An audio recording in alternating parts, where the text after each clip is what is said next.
যখন আমি কালকে রাত 3টা পর্যন্ত ঘুমাইতে পারছিলাম না, আমার তো টাচ মোবাইল নাই, আমার ছেলের মোবাইলকে বললাম যে বাবা তুমি একটু ফিলিস্তিনের খবরটা দাও তো।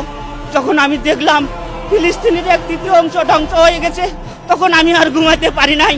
কালকে আমি এই ক্লাবের থেকে শেয়ারগুলো সংগ্রহ করেছি, এই সকালে আইসা এই মুক্তিটা পত্রিকাটা বানাইছি। বানানোর পরে আমার তো শক্তি নাই, সমর্থ নাই। এই ইসরায়েলের নেতানিয়াহুকে আমি কিভাবে ঘৃণা জানাচ্ছি, এবং বর্ষা এবং তীর দিয়ে, যেটা ঐতিহাসিক যুদ্ধ হয়েছিল, সেই বর্ষা এবং তীর দিয়ে আমি তাদেরকে ধিক্কার জানাচ্ছি। এবং যদি কাছে পাইতাম তাহলে আমি নিজেও শহীদ হইতাম এবং তাদেরকেও শহীদ করার মতো কলাকৌশল তৈরি করতাম। এই আবেগে আমি,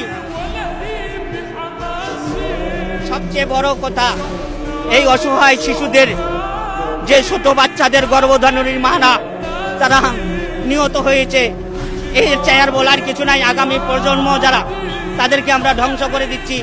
একজন মানুষকে হত্যা করা একটা পুরা জাতিকে ধ্বংস করা।